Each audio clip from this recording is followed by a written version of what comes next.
G'day Virtual Pilots, it's Requiem. Today we're going to have a look at the Focke-Wulf D-9. Starting out here, we've got the flaps degrees indicator. Moving towards the leading edge, you've got the gear position indicator. If you see that out, it means the gear is down. On the left is the fuel primer. Then you've got your different radio equipment here. Moving forward to the throttle, there's a detent very early on in its motion. This is idle cutoff, and the sim will limit you so you don't move it past the idle cutoff in flight to prevent the engine shutting down. Down below the throttle, these are your flaps controls and the landing gear controls. Then to the right of that, you got the horizontal stabilizer trim and the stabilizer incidence indicator. Just above that, you've got the landing gear and flaps position indicators. The left and the right columns will tell you the landing gear position, and the center will tell you the flaps position. So bringing the throttle back down, this is where that was. We can see these are the magnetos. Then above that, that's your instrument light brightness. Then you have your MW50 switch. This will turn on and off the extra emergency power you can use with that fuel injection system. And above that's an electrical kill switch. So as we look over the main panel, zoom out a bit. Down the bottom left, that's the IFF control unit with the fuel tank selector. And you've got your ammo counter and switch, altimeter, airspeed indicator, artificial horizon, a vertical speed indicator, a repeater compass. Above that, the AFN2 homing indicator, then your manifold pressure and the tachometer. So underneath that little panel, let's move over and get a bit of a closer look at it. On the left hand side, there's your fuel and oil pressure gauge, the coolant temperature gauge, oil temperature gauge. This tells you your MW50 injection pressure, the fuel gauge, and fuel tank warning lights, and the fuel tank selector. Then you got the windscreen washer. This control will set the coolant temperature to what you want between a given range, as you can see on the right hand side. The cowl flaps are automatic, so you can set the temperature and leave it, and then the cowl flaps will automatically adjust to maintain that temperature. This is all the oxygen equipment. So you got the indicator, the oxygen pressure, and the flow valve. And you got some circuit breaker panels and the clock. And continuing around, you got the starter. And then the navigation lights with 4 fuel pumps. So now we just press E, start the engine. You can have a look at the pilot's notes for the Focke-Wulf 190 D9.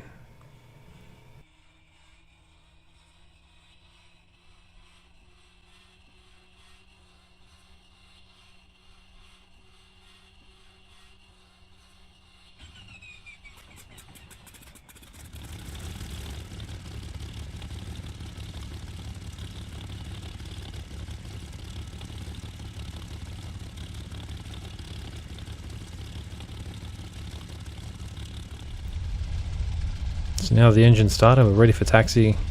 We're going to keep the stick in the neutral position. This will help keep the tail wheel unlocked. This way we can go straight and make that turn.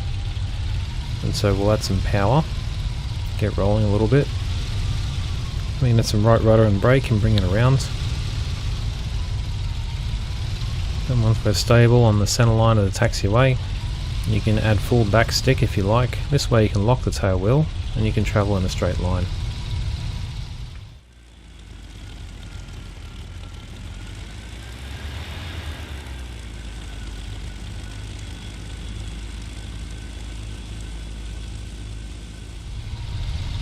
To prepare for takeoff on the Focke-Wulf D9, we're going to have our flaps in the start position. Horizontal stabilizer trim will be set to plus 1.5 degrees, and then we'll lock the tail wheel by pulling the stick all the way back. As we apply power and we accelerate, we'll get to 100 km per hour. We'll bring the stick to neutral, and then by 200 km per hour, we're going to be rotating and taking off. You'll retract the flaps before 250 km per hour, and then you can accelerate to 300 km per hour and begin your cruise climb. Alright, so we're at a stop. We're going to close the canopy for takeoff. We're going to set our flaps to the start position. We can verify that by looking outside. We'll see it's going to be at that 13 degrees or so. Our stabilizer trim is set at plus 1.5, so now we're good to go. Alright, so we want to make sure that tail wheel is locked, so we pull back on the stick. We start applying the power. You're going to bring it up to about 1.4 atmospheres, nice and smooth. You might need a little bit of right rudder to keep yourself straight. As you start accelerating, you're getting close to about 100 km per hour. Bring the stick to the neutral position, using rudder to keep straight again. Then by about 200 km per hour, the airplane's going to automatically lift off. So now we can bring up the landing gear, continue accelerating and climbing, getting to about 250. We're going to retract the flaps. We'll bring those up. Then you can accelerate to around 300 km per hour and do your cruise climb. We're going to stay in the pattern though, so we'll look at how to land the Focke-Wulf D-9. For landing with the D-9, on downwind, your airspeed will be below 300 km per hour, and you can extend the landing gear. You can also set the flaps to the start position and ensure your stabilizer trim is set to plus 1.5 degrees. By the end of downwind, you'll be about 250 km per hour, then you can set the flaps to the landing position, and you'll begin a base to final turn with an airspeed of about 220 km per hour. Alright, so as we level off here on downwind at our altitude, airspeed is already about 300, so we'll begin a power reduction to keep ourselves below that. This way we don't exceed the landing gear speed. So just maintain our position on downwind as we're coming along. Get to about midfield, we'll extend the landing gear out, and then set the flaps to the start position. The airplane will start slowing down. Then we'll get to the end of downwind around 250 km per hour. We can set the flaps for landing. And then we'll start slowly bringing it around while maintaining a airspeed of 220 km per hour. So keeping an eye on the runway, trying to visualize our aiming point.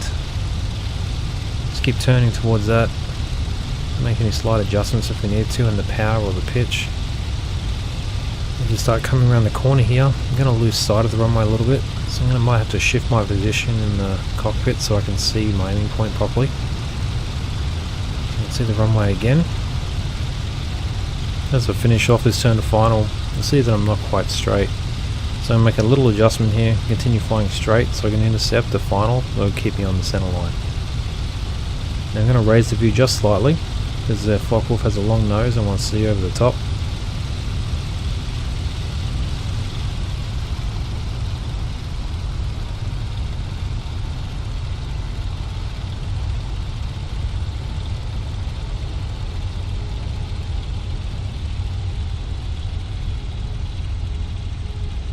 That completes the tutorial for the Focke-Wulf D-9. If you have any questions or feedback, be sure to leave a comment and I'll answer as best as I can. And don't forget you can be a subscriber, and that way you can see these videos as they're released.